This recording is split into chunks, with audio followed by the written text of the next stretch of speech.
Welcome to episode 9 of Through the CSI Lens Behind the Yellow Tape. I'm Christina Brakeman and I will be your host. Thank you for joining us tonight or today or whenever you're tuning in to listen to this most recent podcast episode.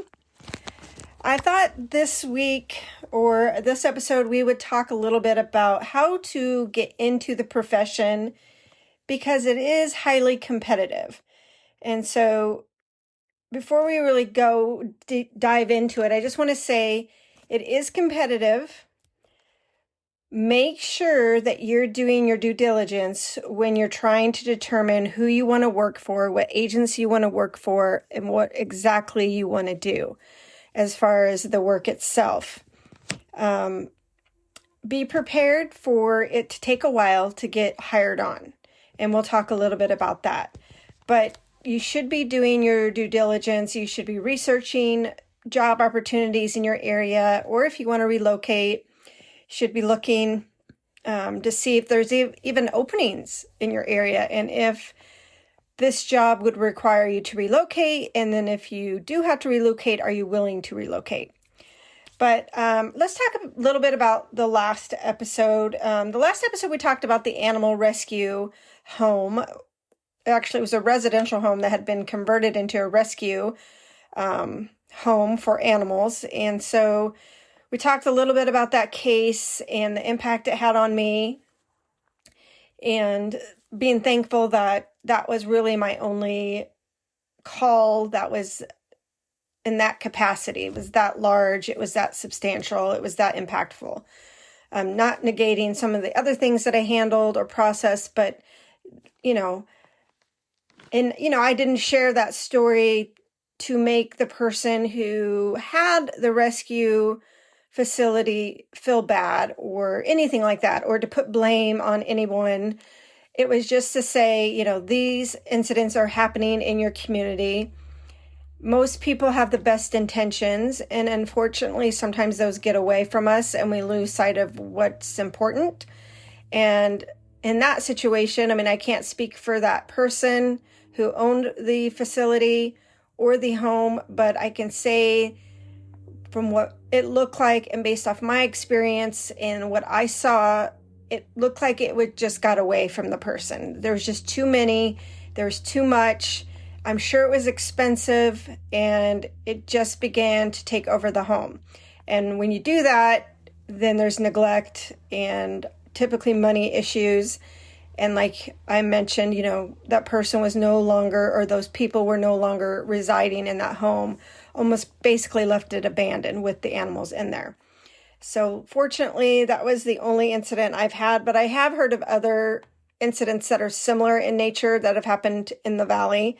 And again, it always makes me wonder, what is going on with that person? How did it get that far? And being thankful that, either residents, community leaders, law enforcement, somebody noticed what was going on and were able to, kind of intervene and try to mitigate the issues that were going on and try to save any animals that may still be alive. So again, I'm an animal lover, but I'm glad that I just had that one incident, and thankful that I didn't ever have to go back to something like that in nature. So today we are going to talk about the profession, how to get into the profession, like I mentioned, talk a little bit about education, talk about the interview process, and all I can do is speak from my personal experience. So just to refresh your memory, I switched over, transferred over, moved over, whatever you want to call it, to the crime scene unit in 2007. So a lot has changed since 2007 as far as the hiring practices, what's going to be required for you to get hired on. And also something to keep in mind is where are you living? Because different parts of the country, even the world, have different requirements. Some you can be a civilian and the others you have to be a police officer. So there's a difference between a civilian employee and a sworn employee, right? Sworn employees are police officers. You're peace officers with the state. Civilian, you are not a peace officer with the state. You haven't taken that oath. You have no arresting powers, nothing. You're not a police officer. You just happen to be a civilian that supports law enforcement, and your job duties is crime scene investigation. So there's a distinct difference there. What I wanted to mention is, so education. I will tell you that there are a lot of agencies or state labs that will say that they want a 4-year degree. Do I think you need a 4-year degree? Not necessarily. That's just my personal opinion.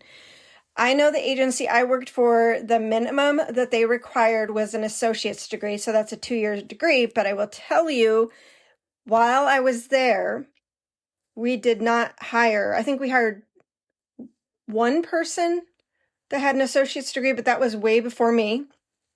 And then we hired one more person with an associate's degree. They had been a volunteer with us, but they hired her with the understanding that she was going to finish her bachelor's degree. It took her a long time to finish that degree too, but those were the only times that they ever hired, to my knowledge, somebody with an associate's degree. Like I said, a lot of times it'll say in their minimum requirements is an associate's degree, but it's so competitive. You're going to see applicants that have a bachelor's degree, which is a 4-year degree, even some that have a master's degree. So can you have a competitive edge by having more education? Yes. So keep that in mind as you're entering into your education and you're trying to determine if crime scene investigation is what you want to do. I would definitely, until they decide to change the standards or the qualifications, I would plan on getting a bachelor's degree. Now, some of you are probably wondering, what kind of a degree do I need? So again, based on my personal experience, I had people working with me who had bachelor's degrees in English literature or British literature. I had people who had degrees in forensic science or hard science like biology or chemistry. And then there were people in our unit that had criminology degrees, criminal justice degrees. So a little bit of everything. I would say you'd want to pick something that was related to the job. Something criminology, crime analysis, forensic science, criminal justice, something like that, or hard science.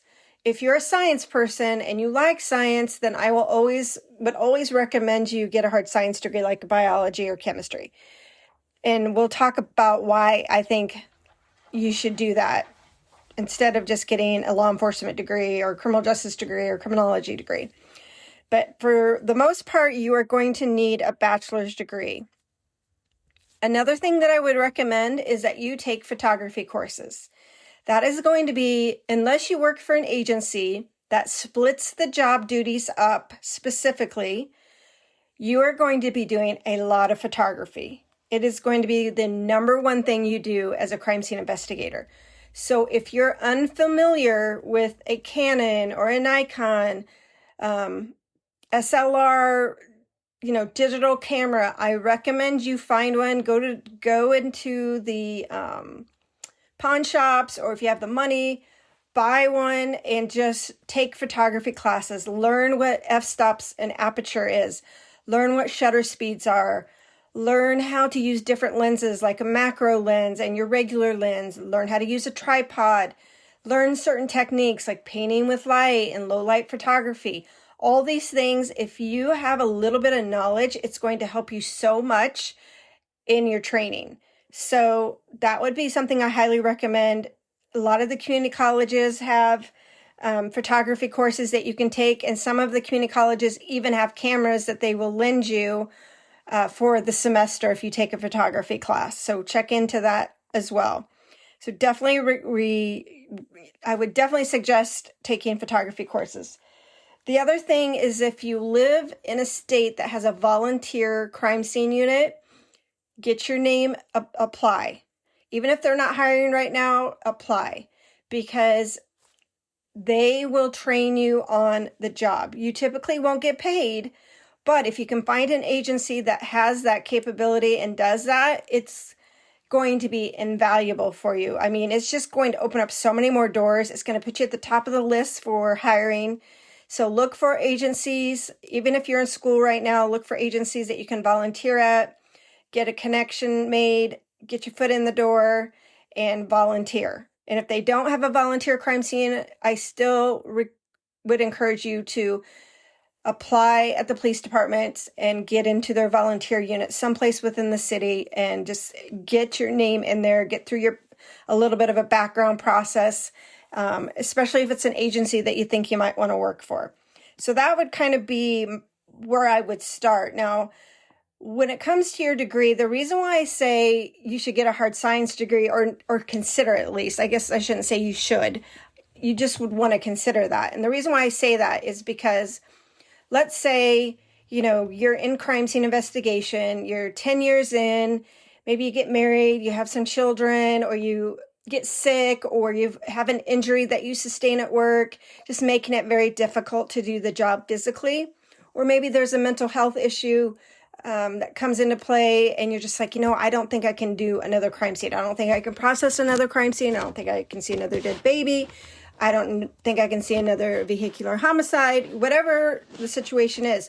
If you have that hard science degree, you can apply for forensic scientist jobs, or even lab technician jobs, or even crime analysis type positions. That would be another job you could go into. There are degree programs specifically for crime analysis, but you may be able to get at least an interview for a crime analysis job if you don't have a crime analysis degree specifically. But if you have a hard science degree, and with that being specific, chemistry, like 23 hours of chemistry, anywhere from 16 to 23. And the reason why I say that is because a lot of the jobs for forensic scientists require a minimum credit hour for chemistry. So if forensic science, becoming a forensic scientist is at all appealing to you, I would look at going to school for a hard science degree. Because even though you think right now that you want to be a crime scene investigator and you want to go out into the field, there may come a time when you don't want to work holidays and weekends and nights, that you want to be home with your family or home with your friends or whatever it is that you're home with. Being a forensic scientist typically is, a 10-hour work week, weekends, holidays, all that off. The pay is also substantially better for a forensic scientist. If you don't know, if you're interested in forensic science as far as a career, being a scientist, but you don't know what discipline, start looking up the different types of disciplines. You have firearms examiner, you have latent print examiners. Some of the crime labs have made latent print examiners forensic scientists. Remember, latent print examiners are the forensic scientists that examine fingerprints. It could be toxicology, so controlled substances and poisons. It could be serology, so bodily fluids. And then there are some crime labs that will have shoe and tire impression evidence, examiners. And those could be the latent print examiners. It really just depends on your crime lab. And then we could go even into something more of a specialty like fire arson investigation. Some crime labs will have actual forensic scientists that are actually cross-trained in fire investigation. So there's a lot of different disciplines for you to choose from. Pick the one that interests you the most. And you won't see typically in a crime lab, serology forensic scientists go to firearms. They don't do that. They stay in their designated area. That's the area that they want to work in. That's the area of their expertise, and that's their education. So take a look at some of the different jobs that are available if you choose to go from crime scene investigation into forensic science, because again, that will definitely open up doors to help you promote to, maybe something that's a little bit more family friendly, a little bit more stable than crime scene investigation.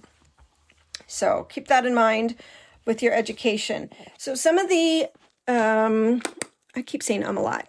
I'll get rid of that. Okay. So some of the associations I would suggest that you follow. The first one is called the IAI. And basically what this organization is it kind of houses all of forensic science. They do conferences, they offer trainings, they post job descriptions. So write it down. It's theiai.org. And great resource. So I was just looking on the website actually, and it says agencies with non-sworn CSI. So that means you're not a police officer. You're not a peace officer. And they have a huge list, and it's broken down into state. So some of the agencies that you could go and work and not have to go through the police academy would be Apache Junction, Arizona Department of Public Safety, Avondale, Buckeye, Bullhead, Casa Grande, Chandler, Cottonwood, Eloy, Gilbert, Glendale, Goodyear, Marana, Maricopa County Sheriff, Mesa Police, Oro Valley Police, Peoria Police, Phoenix Police, Pima County Sheriffs, Pinal County, Pinetop Lakeside Police, Prescott Police, Scottsdale, Surprise, Tempe, Tucson, U.S. Customs, Border and Protection, and Yuma Police Department. And then, of course, they break it down into the other states, and they even have Canada included in here. Let's see, Denver and Aurora in Colorado. Let's see, Connecticut, Waterbury Police Department. Iowa has a few, Des Moines, Urbandale. Let's see, Nevada, obviously Las Vegas, Oregon, State Police, Eugene, Tennessee, you have Metro Nashville, Texas, you have Houston. They have a huge forensic science center. I know some people that work for them. Let's see, Seattle Police Department, Tacoma. So I would really recommend you look on there. And again, it'll show you jobs that are coming or available that have been posted by different agencies. It'll show you upcoming training that's available. It will show you conferences that are going to be going on. It'll talk about memberships. Also, they have certifications. So depending on who you work for, they may require you get a certification for crime scene investigation. Your employer should pay for that. So I highly recommend that you follow the International Association for Identification. And then the other one, if you're in Arizona, I would follow the Arizona State Division of the International Association for Identification, or the International Association for Identification, but it's actually the Arizona State Division. So we call it the AIC, and again, it's just a professional organization for forensic experts that can come in there, and they just had a conference here in the Valley. So they will not have anything most likely until next year, but they also have training opportunities on there that you can click on, and then employment opportunities as well. Let me click on employment opportunities and see. The only thing I show is a forensic laboratory manager for latent prints for Las Vegas Metro Police Department. So, and then the other one I would look at, especially if you're going to be going into forensic science, going into the scientist field, is the, let me pull it up. I did not pull this one up. Let me see. Scientific. There we go.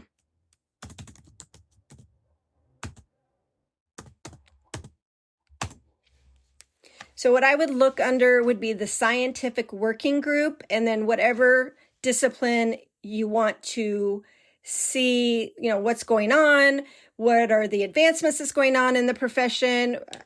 Published journals will be listed there. It'll talk about events, documents, memberships, anything. So there are several different ones that you can look under. For instance, they have one for digital evidence.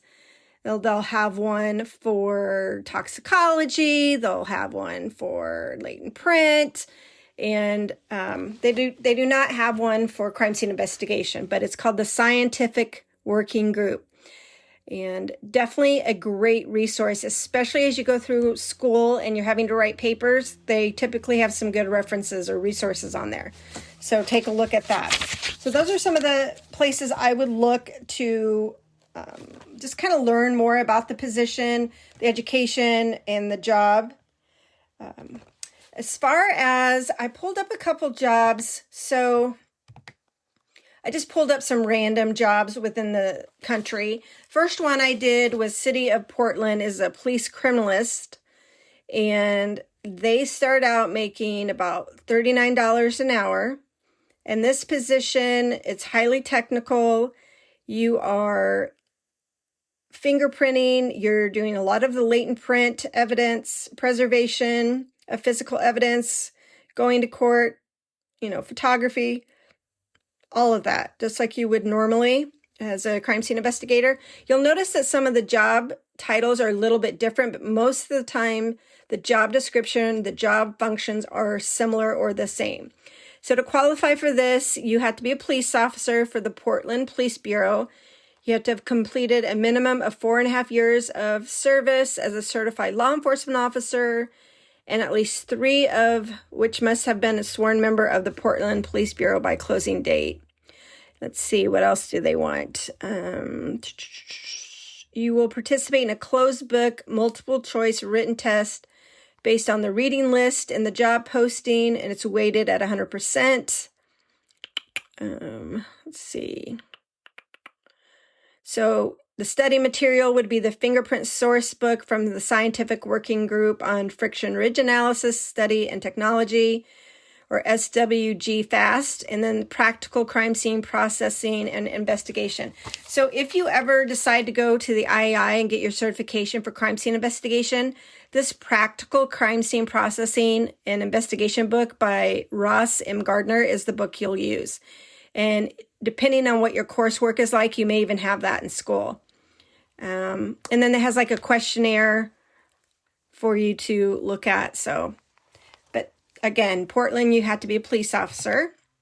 And then I pulled up one for Hillsborough County Sheriff's Office in Florida. And they start out making about $29 an hour. And again, you will, what's the job title? Crime scene investigator. You will locate, identify, preserve, photograph, and prepare evidence for the lab. And then they go into a variety of tasks and skills, knowledge, and abilities. So some of the knowledge and skills, you'll need to have considerable knowledge of crime scene investigations, principles, practices, methods, and procedures, working knowledge of federal, state, and county criminal laws, ordinances pertaining to the collection and use of physical evidence, working knowledge of photography practices, court proceedings, and testimony, because you will have to testify as an expert in crime scene. I mean, the list is so long. Preparing records, maintaining reports, know how to read a road map, work under stressful conditions, must be able to carry up to 60 pounds, working in and out of the office. So the minimum education, high school diploma, or possession of a GED certificate, 3 years of crime scene investigation experience with a law enforcement agency, or you can have an associate's degree from an accredited institution of higher education with a major in biology, chemistry, criminal justice, crime scene technology, forensic science, or related field, 2 years of crime scene investigation experience with a law enforcement agency, or a bachelor's degree or higher from an accredited institution with a major in biology, chemistry, criminal justice, crime scene technology, forensic science, or related field, 1 year of crime scene investigation, or successful completion of the Hillsborough County Sheriff's Office crime scene investigator trainee status. And then there's some pre-employment testing. No, they're very specific on their tattoos. So if you're a tattoo person, make sure you're checking to see if they'll even hire you. No illegal drug sales in your lifetime. No illegal drug use within the past 36 months. No marijuana use within the last 12 months. That's interesting. So they've definitely lowered the standard on the drug, because I can tell you for sure, when I was hired in 2007, you weren't getting hired on at all if you had any of that. So that's, I don't know how I feel about that.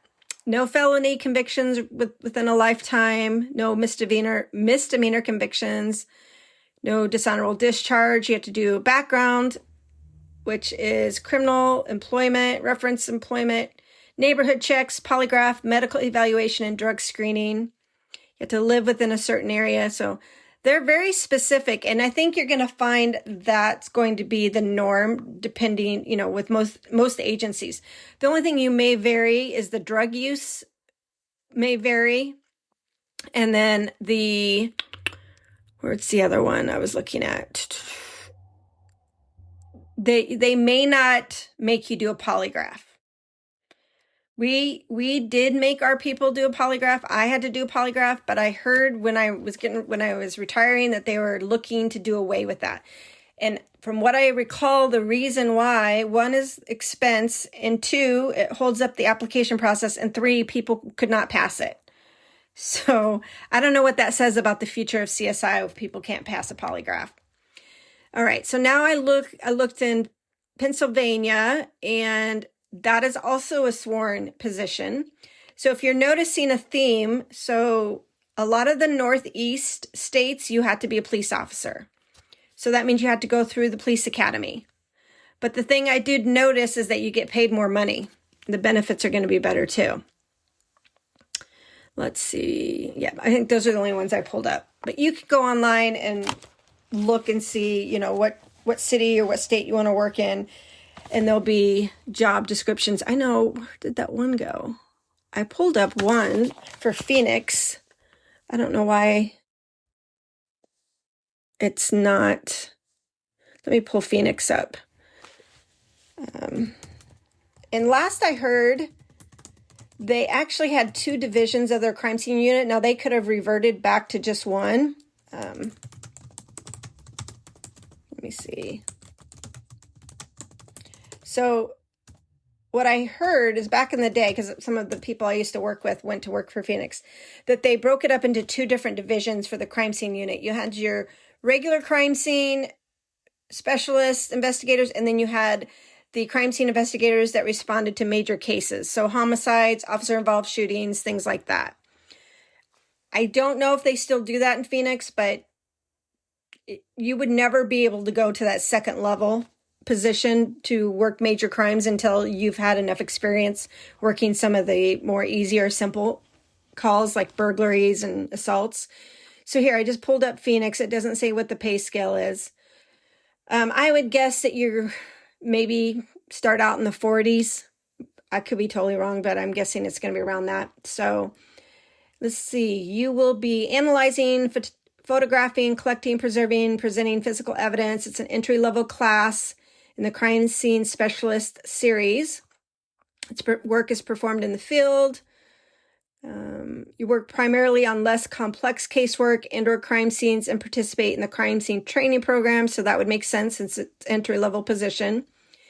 Obviously, evidence includes fingerprints, tire prints, shoe prints, tool mark impressions, firearms, etc., etc. And again, that would be an entry level. Let me see. You attend autopsies to photograph injuries, fingerprint the deceased, testify in court, write reports. All that's pretty standard. Required knowledge, skills, and abilities. Evidence collection, processing, using a variety of technical equipment, materials, and processes. You should get some of that experience or knowledge in school, or if you volunteer. Photographic methods, equipment as related to crime scene investigation and laboratory processing. Obviously, department rules and regulations are very strict on those, and basic rules of evidence and computers. I'm looking to see. You got to have a clean driving record.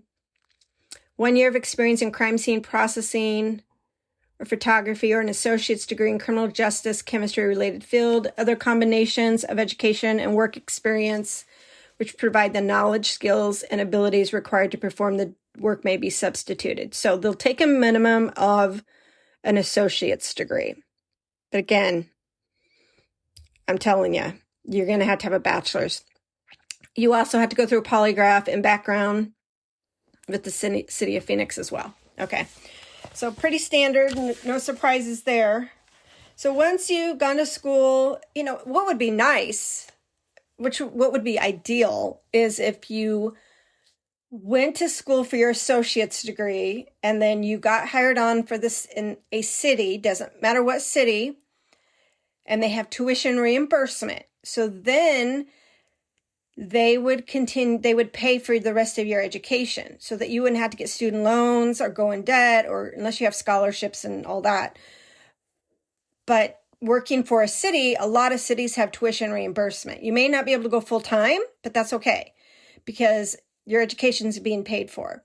And usually the only caveat to that is that you have to stay for 2 years. I think it's 2 years. And if you don't, then you have to pay the money back or a percentage of the money back. So look into that, especially if you are going back to school later, or maybe in high school you weren't athletic like me, you weren't,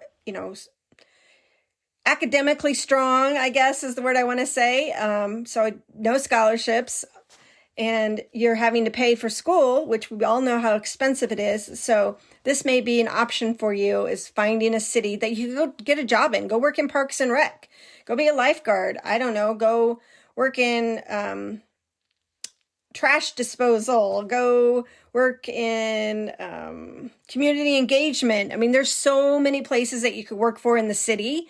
You just need to get your foot in, especially if you've been living somewhere for a while and you do not plan to relocate and you want to stay there. Find that agency that you really align yourself with and then go to work for them, even if it's part-time. 911 dispatcher, police dispatcher, fire dispatcher, any of those things. So you could get your education, at least part of it, paid for. So when it comes to the interview process, some agencies will only do one interview. Some agencies will do 2 interviews. It depends on their process. And it also depends on how many applicants and how many positions they have opened up. I mean, typically we might hire 3 people if we're lucky. If you have a bigger agency, they might hire more, 5, 6, 7. It really just depends on the finance. I mean, is there money for the position? Is there funding for the positions? And then are there any openings for those positions? So usually you will do an oral interview with a panel, and they're going to ask you those standard questions. Tell us about yourself. Tell us a time when you dealt with conflict, or tell us a time that, you weren't successful at something, or where do you see yourself in 5 years? I hope they don't still use that question, but they could. What do you like about crime scene investigation? Why did you choose this field? Where do you see yourself going in crime scene investigation? How do you handle stress? What do you do to decompress? That type of stuff. They will ask you those type of things. And when I got hired on, we had to look at photos of a crime scene, and we had to pick out things that we thought were related to the crime scene. So they're really looking at your observations. And some will even have you write a report or write down your observations as well, so they can see your writing style. So that may be an option when and if you go to an interview. Let's see. Then if you get past your interview, if you get past the second interview, depending on the agency that you're interviewing with, then they're going to put you back through background investigation. So that means they're going to be reviewing your application. So if I can give you one piece of advice, if you're young, because if you're my age, it's a little bit too late for that. But if you're young and you haven't had that much work experience, once you fill out that one job application for that city or that agency, save it, because you're just going to want to use that information directly from the application, because what they will do, what the hiring department will do, was call each other up to see if there's any discrepancies in your applications, because that could be an integrity issue if there's something different. So save that original application and just update it as you get more experience, get new jobs, your education advances, whatever it is. But keep that original application so that you can use it as a reference. So they'll be doing that. Then depending on your agency, you'll do a polygraph. And so they're going to do, if you've never done a polygraph, it is very nerve-wracking. So I want you to think about, when you go in there, think about something that brings you joy and peace, because your heart rate's going to be erratic. You're going to breathe weird. You might even hold your breath. You're going to sweat. It's just stressful. And remember, polygraphs are very subjective. That's why they're not used in court. But they're going to ask you your streamlined baseline questions, like your name, where do you live, how many family members do you have, where did you grow up, what's your pet's name? And then they're going to start asking you weird questions like, when was the last time you did drugs? Have you ever done cocaine? Did you ever do LSD? Have you ever stolen anything? Have you ever witnessed a crime? Have you ever been a victim of a crime? Have you ever had sex with an animal? Have you ever, they ask all the weird, have you ever taken somebody's prescription medication? Have you ever had a fake ID? Have you ever driven drunk? Have you ever, not reported, questionable activity or illegal activity of a coworker? Have you ever been, accused of domestic violence or dishonesty? I mean, they're going to ask you some crazy, crazy questions. Just be honest and take your time. Don't lie. I had a student, not this semester, the semester before, spring of last year, who was testing to be a detention officer, and he was not truthful on the application, although I don't think it was intentional. He was eliminated because of it. And him and I talked about that. And I told him, I go, you have to be 100% honest about everything, because they will find out. And they're going to call your friends. They're going to call your neighbors. They're going to call your family. They're going to go out there even. It just depends on, again, the agency. And I can't remember what it was that he wasn't truthful about or there was a discrepancy about, but now it's on file. So if he goes to apply for another agency, guess what? One of the things they ask you is, have you applied to other agencies? Yes, I applied for such and such and such and such. So now they're going to call them and find out why you weren't hired, or they're going to get some idea as to why you were eliminated. So be totally honest in your polygraph and your application process. And then you may have a physical evaluation, like with the doctor, to make sure that you are physically capable of doing the type of work you're going to be doing. You're going to be crawling, you're going to be climbing, you're going to be pulling, you're going to be tugging, you're going to be lifting, you're going to be doing all the things, climbing in and out, climbing up and down, climbing under. You're going to be doing all the things. And then they may even have you do a psychological evaluation, like the MMPI. Usually the city has a psychologist on staff, and you will have to go and do this series of psychological analysis, and they will determine if you are right for that job. So do not be heartbroken. I know it's so hard when they tell you that you're not fit for the job, but it's okay. It happens. They just are able to tell based off your personality traits, the way you answer those questions, if you are the type of person, if you have the type of personality, if you have the mental aptitude to do this type of work. And if they don't think that you're cut out for it, they don't want you doing that job because you're a liability. So depending, again, what agency you work for, you may have to do a psychological evaluation as well. And you don't get a copy of that, so you don't have a clue why they eliminated you. After you've done your interview, I would do my best to follow up with an email. If you know who you interviewed with the agency, send them a thank you email, just a quick line, say, it was, I enjoyed meeting you. Thank you for taking the time to interview me. I'm looking forward to hearing back from you. Or even the HR person. It's always nice. One of the things I would recommend also is before your interview, make sure you know the city. What are their values? What's their mission? And what is the crime scene like, or crime scene unit like? What kind of calls do they go to? Are they staffed 24 hours? Do they have a crime lab, or do they have to use a state crime lab? How big is the city? How big is the police department? Learn the city, because they may ask you, what is it about such and such city that appeals to you? And you could say, well, I noticed that your mission is to provide peace and protection and, have the city, viable and thriving. And I, align with that because of XYZ. I don't know, whatever, something like that. So make sure you learn the city's values and what their mission statement is. Would not be a bad idea to find out who your forensic administrator is. So that's the person who runs the crime lab, if you have a crime lab, or who runs the crime scene unit, and who is your chief of police, who's your city manager. All those things may be important. Also, when it comes to the crime lab, what are the different disciplines that are at the crime lab? Do they have firearms? Do they have latent print? Do they have arson? Do they have serology? Do they have toxicology? Find out what disciplines are in the crime lab. So hopefully all of that is helpful to you. But you got to start somewhere, right? And also you could, depending on where you live, you could check to see if they have any ride-alongs. So ride-alongs allow you to ride with a crime scene investigator during their shift to see what kind of work they do. And it gives you an opportunity to make a connection. And I'm telling you from personal experience, many, many times after I had somebody ride along with me, the supervisors were coming to us and asking our opinion. I know it seems crazy that maybe if we only spent 8 hours with you, but we could tell right away if you were going to be a good fit for the unit, because not only do you have to be able to do the job, but you have to be able to fit into the dynamic. And it is not an easy task to do.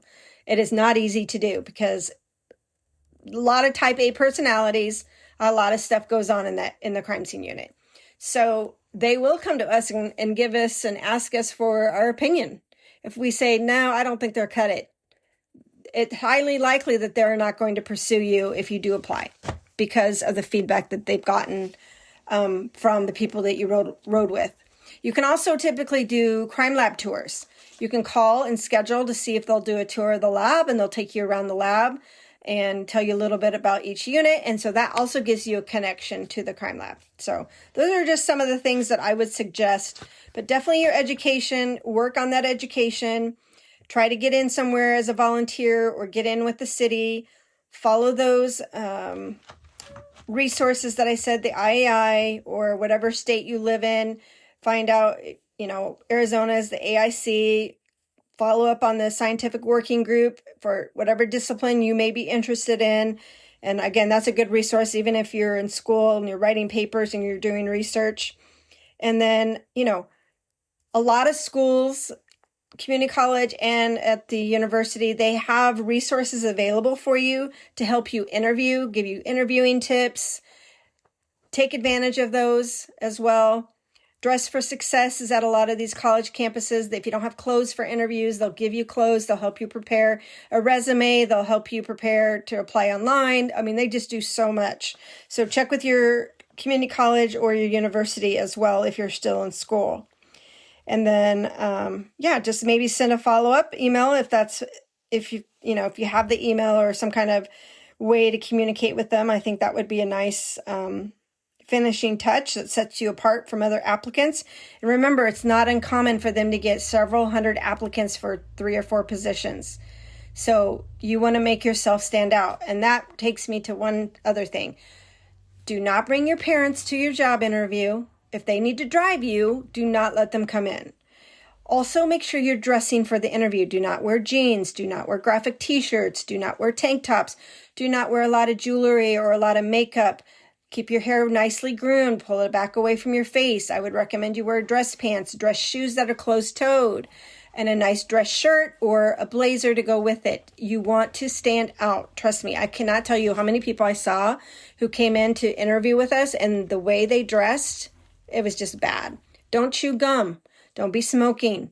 Don't be vaping. None of that stuff. You want to look professional. So keep that in mind as you start to navigate your career. But overall, I loved crime scene investigation. I know that you guys probably know that just by watching or listening to the podcast and reading all of the different posts that I make on Instagram on our page. It's a very rewarding field. So, and of course, if you have any other questions, you can post them on Instagram, or you can email me at throughthecsilens@gmail.com and I will respond to you. But thanks for tuning in. I hope you enjoyed this podcast and I hope it gave you some insight, but really it falls on you. You need to do your research. You need to do your due diligence. Make sure you know who you're working for. Where do you want to be? What kind of work do you want to do? All of that's going to be important when you start to navigate your career.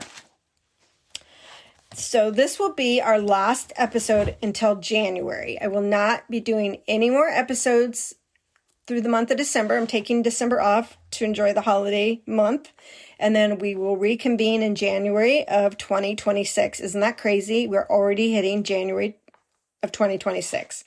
So we will be out of commission for a little bit, but I'll be posting on Instagram occasionally as the month progresses and we move into January. You'll see that pick up a little bit. But hopefully you enjoyed this episode of Through the CSI Lens, Behind the Yellow Tape. I would love for your support, so you can leave a quick rating or a review, however you listen to us. Helps more people find us and keeps me bringing you more cases straight from the crime scene. Make sure to hit follow so you don't miss an episode. Until then, stay curious, and I will see you on the next Behind the Yellow Tape. Have a great holiday season, and I will see you in the new year.